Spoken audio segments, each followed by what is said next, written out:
You're listening to PetLifeRadio.com. It's Oh Behave with Arden Moore, the show that teaches you how to have harmony in the household with your pets. Join Arden as she travels coast to coast to help millions better understand why cats and dogs do what they do. Get the latest scoop on famous faces, their perfectly pampered pets, and who's walking who in Rin Tin Tinseltown. From famous pet experts and best-selling authors to television and movie stars, you'll get the latest buzz from wagging tongues and tails. Garner great pet tips and have a doggone fur-flying fun time. So get ready for the pause and applause as we unleash your Oh Behave host, America's pet edutainer, Arden Moore. Welcome to the Oh Behave show on Pet Life Radio. I'm your host, Arden Moore. Do you believe in magic? I'm talking about the magic when you meet that person you know is the one. And for many of us, I'm talking about that magic that exists between you and that special pet. And that magic that is on stage being performed right before your eyes and you can't believe what you're seeing. Well, our special guest today has all of those qualities. I'm super excited because we have the #1 illusionist in the world on our show. And when it comes to helping animals, what he does is just pure magical goodness. Please give pause and applause to the one and only Rob Lake. Welcome to the show, Rob. Hey, thanks for having me on. All right, now, folks, Rob Lake performs all over the world. You know, forget that old pull a rabbit out of the hat trick. Rob has actually made an armored truck containing $1 million, poof, disappear. 15,000 people saw him do that. I'm wondering where the money is, but we'll get to that later. And he has his beautiful assistants willing to be cut in pieces, but he brings a special partner to his act. It's an adorable silent partner, a 6-year-old Yorkie mix named Roger. Now, Roger tours with Rob, and Rob does raise money for animal rescue causes. We're going to find out a lot more about Rob and Roger right after we take this commercial break. So, listeners, don't pull a disappearing act. We'll be right back because you're in for a magical ride. Time for a pause. 4 furry ones, actually. Sit and stay. Oh Behave will be right back. You know that feeling when you go to clean the litter box and it's a complete disaster? Yeah, we've got you covered. Introducing World's Best Cat Litter Zero Mess, the advanced litter that gives you 2 times better clumping and more odor control with less litter. Zero Mess combines the concentrated power of corn with super absorbent plant fibers. Translation, scoop once and you're done. Find it at a pet store near you and save $2. Visit www.saveonworldsbest.com. Let's talk pets on PetLifeRadio.com. Oh Behave is back with more tail-wagging ways to achieve harmony in the household with your pets. Now, back to your fetching host, America's pet edutainer, Arden Moore. Welcome back to the Oh Behave show on Pet Life Radio. I'm your host, Arden Moore.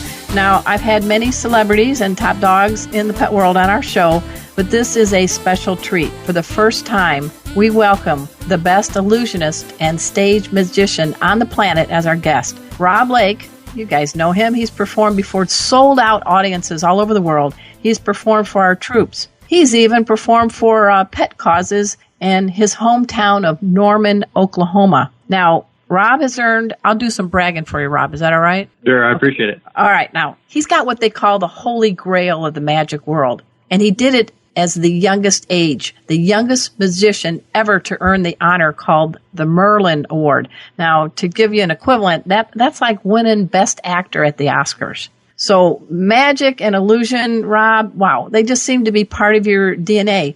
Give us a little backstory. You grew up in Norman, Oklahoma, right? So did you just wake up one day and say, here in Norman, Oklahoma, I predict one day I will be the #1 magician on the planet? Almost. I saw a magic show when I was 10 years old, and I just knew then and there that that's what I wanted to do and what I was meant to do. It was more of a calling, I guess. So tell me about that show. Was it, what kind of, do you remember the magician, and what was it? Did you have a good seat? Sure. I had a terrible seat, to be honest. But I was so enamored. It was a large-scale show. It was a mega show where they made tigers appear and disappear, and people levitated, and a helicopter appeared, and it really, really inspired me to be a stage illusionist. There are lots of different types of magic, and my specialty is the grand-scale, large illusions. And that's what inspired me. That's what got me hooked, and that's what I started working on immediately when I was 10 years old. And I saw some radio clips on you, news accounts, and somebody got actually a tour of your warehouse. Sure. We know all about Prince and all these other famous celebrities with their warehouses, but tell us about your warehouse. And I know you can't tell us everything, but it's got a lot of magic there. It does. It has, of course, it's where we store my illusions when they're not being used, or we have a lot of things in the show that we cycle through. So it's where we build and engineer and design illusions. It's also where I house my collection of magic. I collect posters and artifacts from old magicians of the past. So in essence, my warehouse, which is in a secret location, very, very few people know how to get there. Batman knows. That's right. That's right. It's a really cool place where all of my magic lives and comes alive. I'm just imagining, I know you're not going to tell us where it is, but there must be like this little invisible force field around it that even the mailman can't get to, right? You never know. That could be it. Oh, we're going to play the cat and mouse game. Okay.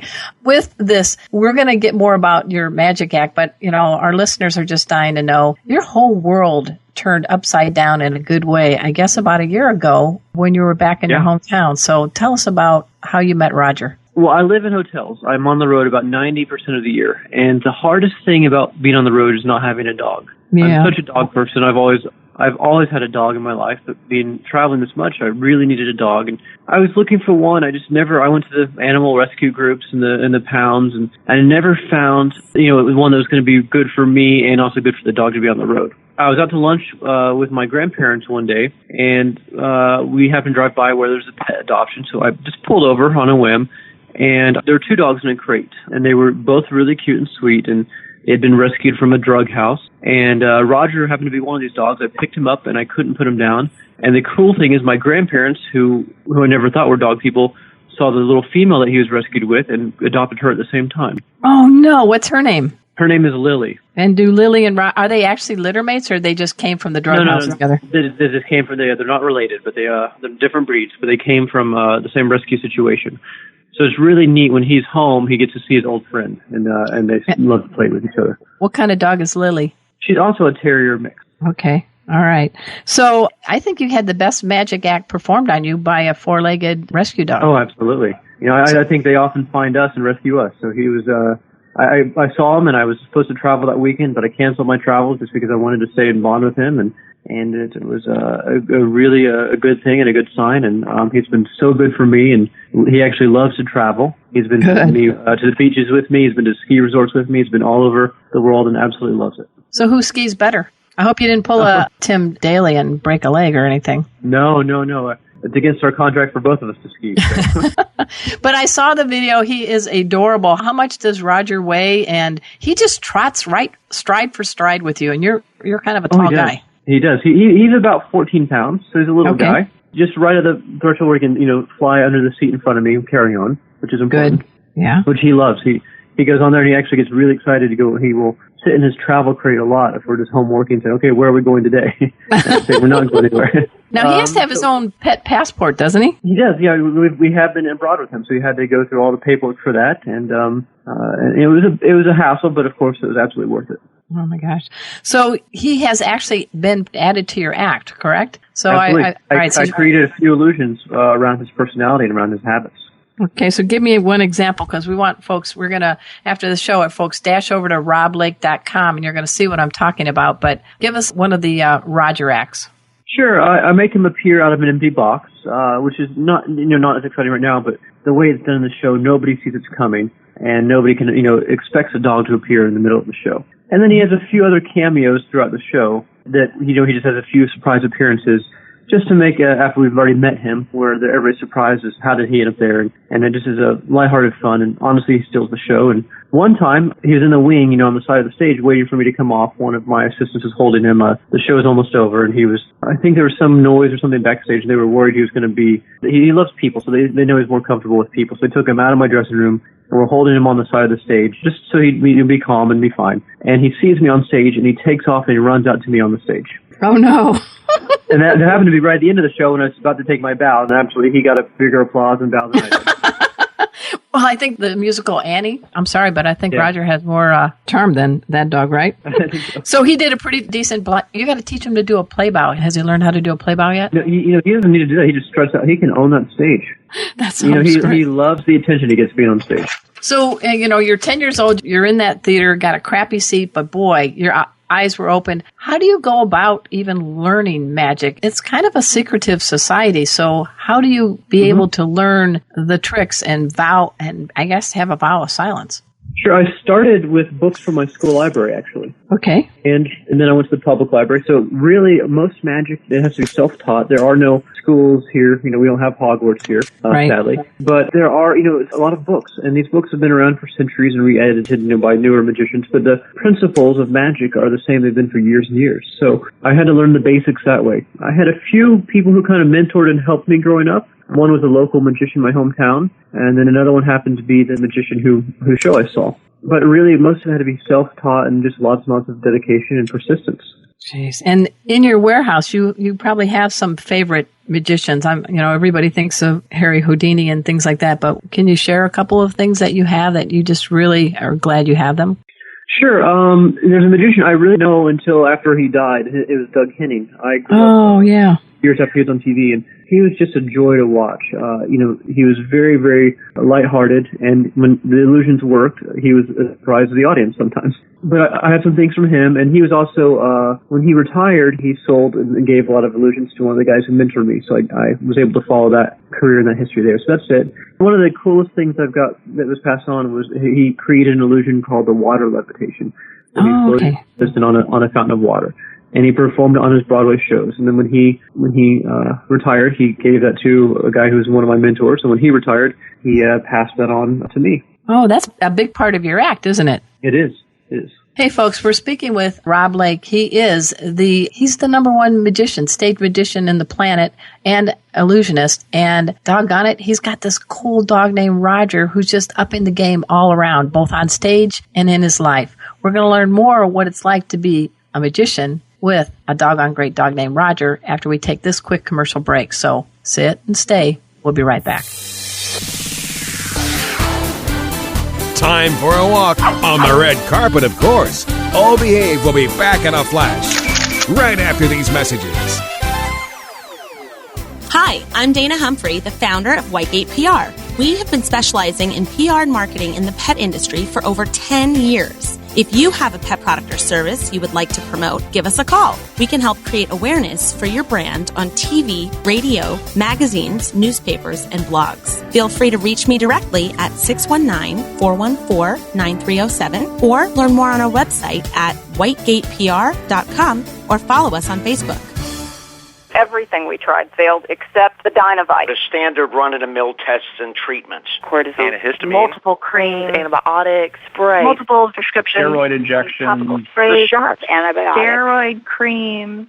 No results. It was neglect. The other owners didn't care enough about him to take care of him and to give him the nutrition he needed. A nutritional supplement like Dynovite. To be the healthy, happy dog he is today. DINOVITE.com. If you want the dog to be healthy, you got to feed it something healthy. Put some nutrition in your dog. The vet that I trust recommended Dynovite. The dog I have today, because of Dynovite, has a sparkle in his eye, a lush coat, healthy skin. When you rescue a dog, you've got to feed him right for life. Dynovite will make your dog a happy dog. Dynovite is nutrition. Dynovite for life. 859-428-1000. 859-428-1000. DINOVITE.com. Let's talk pets. Let's talk pets On Pet Life Radio. Pet Life Radio. PetLifeRadio.com. Hi, this is world champion poker player Annie Duke telling you to tune in to Arden Moore and her O Behave show on Pet Life Radio. We're back from the lot. Just checked the paper and we had a record showing at the box. The letterbox, that is. Now back to Oh Behave. Here's Arden. Welcome back to the O Behave Show on Pet Life Radio. I'm your host, Arden Moore. I'm very excited. He's almost my neighbor. His name is Rob Lake. He lives in Norman, Oklahoma, or he's from there, but he's really travels all over the world. He's rarely home. I'm in the Dallas area. And he is been voted by Caesars Entertainment the top illusionist in the world. And his own world, he could not predict, would be turned upside down for the best possible ways when he adopted a rescue named Roger. Now, I know you perform on some big stages. Give a little bit of an example of some of the places that you have performed. All over the world. For the last almost 2 years, we were at the Atlantis Resort in the Bahamas, which was quite a fun place to be. Nice. Doing 2 shows a night most of the year. And then I just did Lake Tahoe, Nevada for the winter season, which was gorgeous and just stunning. Oh, yes. And let's see, before that I was in Asia this fall and all across Europe this fall.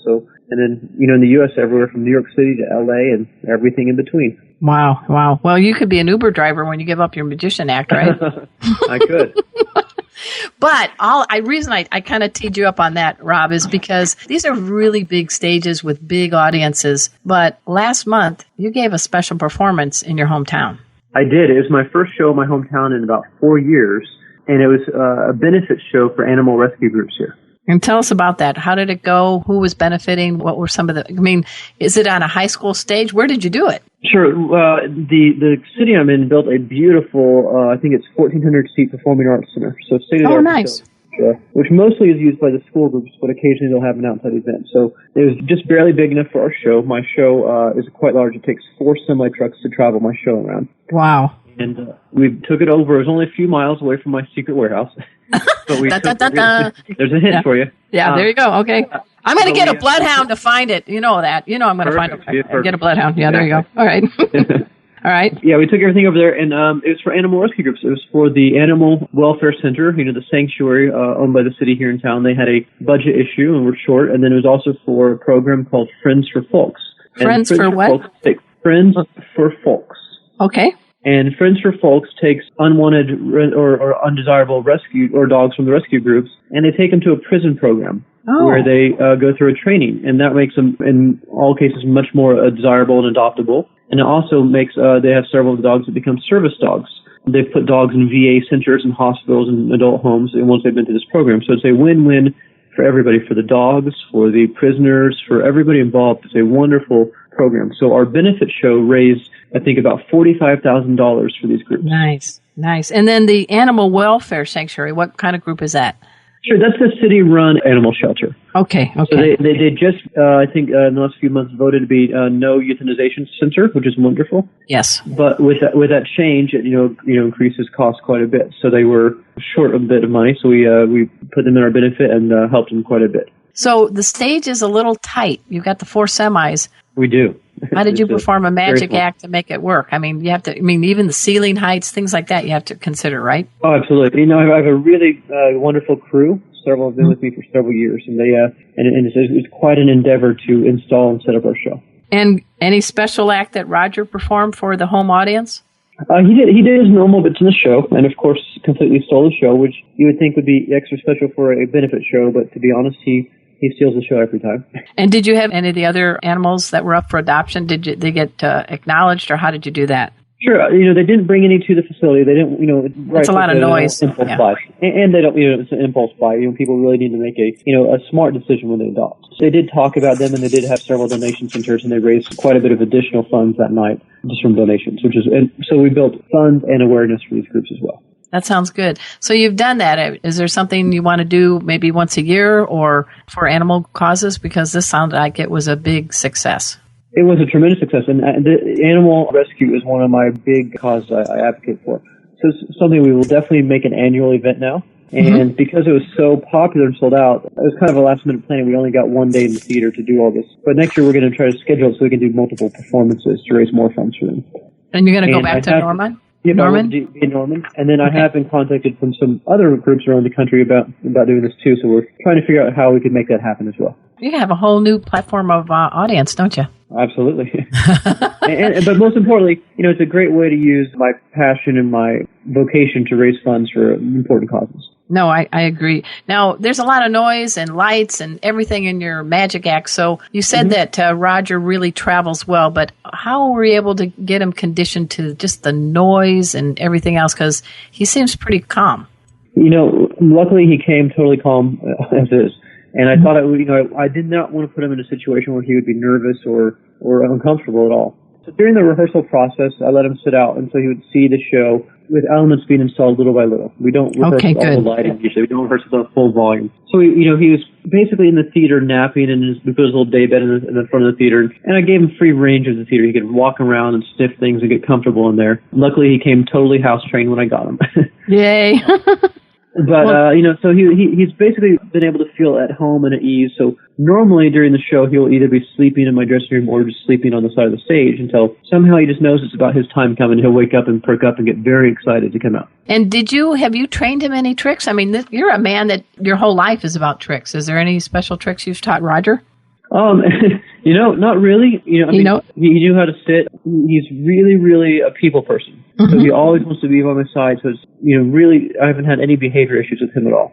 Nice. And the illusions in the show and the stunts he does in the show were all based on his size and his personality and things he was doing already. Good. It wasn't like it's something he had to adapt and do, or, I didn't have to make him do something that was abnormal for him. Well, they read our energy and our pets, and I'm thinking he's digging. You said he's a people person. He's digging the applause, Absolutely. Isn't he? Yeah, Oh, that's probably better than a treat. I want to leave that stage.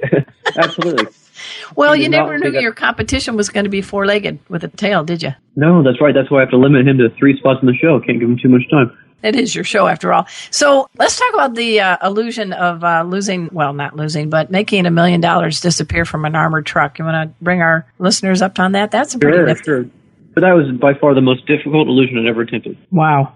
So give us the backstory on that. Where were you, and how did you say, oh, yeah, I can do that?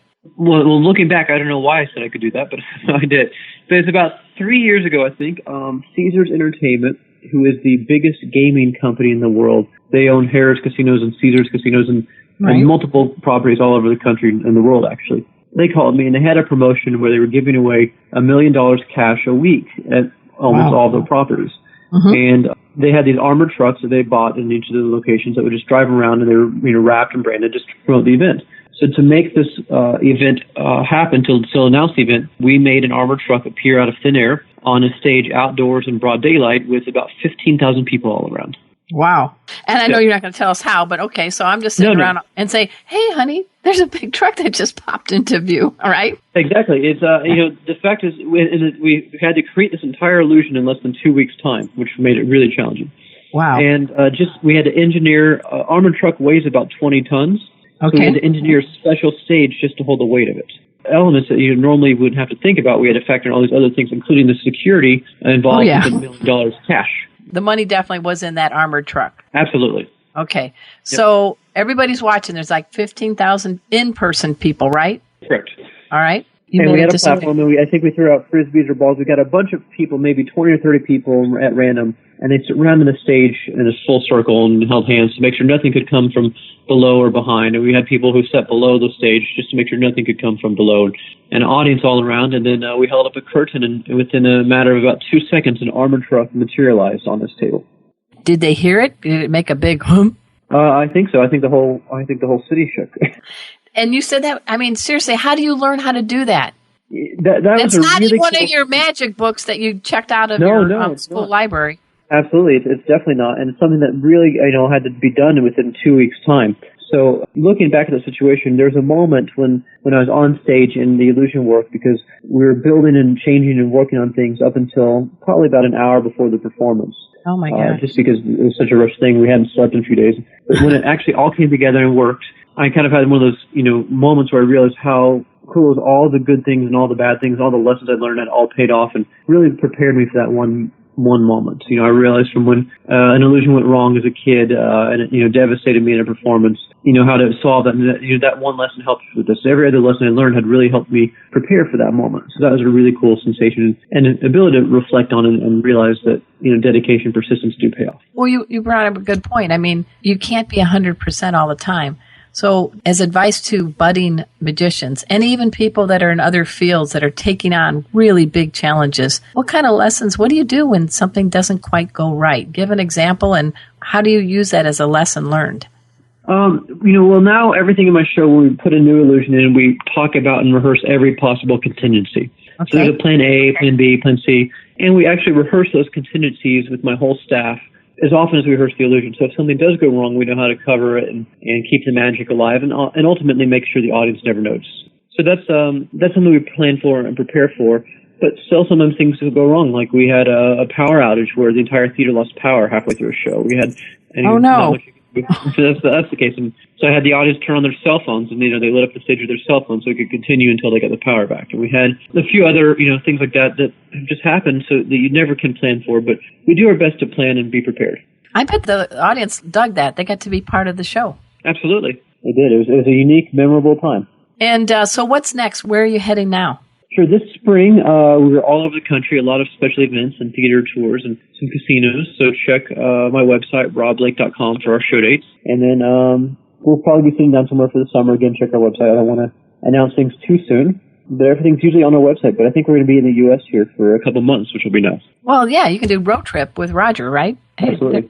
And is there anything else that you wanted to add? I mean, I know, don't you have a television show too? I'm sorry. I thought you were in some kind of you've had some roles in like The Phantom of the Opera and Beauty and the Beast, things like that. So not just stage, but you also have done other work, right? Well, yes. For those shows, I actually create a lot of illusions. So I've created the illusions for over 900 productions of Disney's Beauty and the Beast the musical. Oh my gosh. And I've created illusions and special effects for several productions of Phantom of the Opera and Wizard of Oz and Peter Pan and lots of shows that use magic. I love to create illusions, and I've created some for other magicians, but I've also loved the theater, so I love the chance to create magic for other magical productions too. If we're watching The Phantom of the Opera or Beauty and the Beast, or give me so the next time we see it, we're going to say, oh, that was a Rob Lake illusion. It very well could be. For example, in Beauty and the Beast, a lot of magical things happen. There's a rose where the petals magically fall off on the right cue, and there's a beast that magically levitates and transforms into a prince. So those are the things that a theater company would come to me and say, hey, we're putting on this show. How do we do this? And we either rent them or the illusions or provide them the magic or create something custom for their scenario as well. So you've got your laptop probably sitting at a Starbucks, and people around you have no idea what you're doing. Very, very true. So where do you see yourself in 5 years from now? What's something you really want to do in the world of pets and in the world of magic? I want to keep doing these benefits for these pets. I always want to have dogs around me. That's where I see myself, in 5 years, having dogs around me. But as long as I'm loving this, I want to keep doing magic. I have so many ideas for new illusions, and I love performing them, and I have so much fun bringing wonder and enchantment to audiences. So as long as I'm still loving this, and 20-something years I already have been loving it, I still see myself performing all over the world and on TV and amazing audiences and really just sharing a sense of wonder and excitement, which right now I think we all really, really need. Oh, I agree. And you also, I understand, try to keep yourself physically fit too. I see you jogging. Roger needs to pick up the pace a little bit.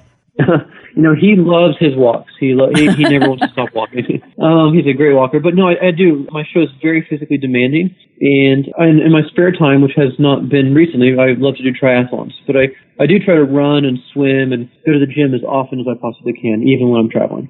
That's very good advice. I know that to you, it's more than just tricking an audience. You really are trying to bring magic into the lives of your audience, correct? Correct, absolutely. All right. Well, again, we're talking with Rob Lake. We got the International Magician of the Year, folks. Not bad, huh? That's better than pulling a rabbit out of a hat. And I one day to hope to meet Roger, his Yorkie mutt he rescued a year ago, who also rescued you, I think, a little bit too, Rob. Oh, totally. And please, guys, find out where he's performing. It's easy. He has a very easy name, roblake.com. You got like the smallest website name ever. That was pure magic. It's almost the same letters as magic. There you go, right? Perfect. I know. Good way to look at it. So once again, I'm very glad that we've had Rob Lake on our show. I've learned a lot about magic, but I still haven't found out where his secret warehouse is. We're going to get those bloodhounds to work and find out where it is. But please, guys, go check out his shows. Go to roblake.com. I also want to thank my producer, Mark Winter. He is the Wizard of Oz for this show and all the shows on Pet Life Radio. And until next time, This is your flea-free host, Arden Moore, delivering just 2 words to all you 2, 3, and 4-leggers out there. Oh, behave. Coast to coast and around the world, it's Oh Behave with Arden Moore. Find out why cats and dogs do the things they do, and get the latest buzz from wagging tongues and tails in Rin Tin Tinseltown. From famous pet experts and best-selling authors to television and movie stars, you'll get great tail-wagging pet tips and have a fur-flying fun time. All Behave with America's pet edutainer, Arden Moore. Every week on demand, only on PetLifeRadio.com.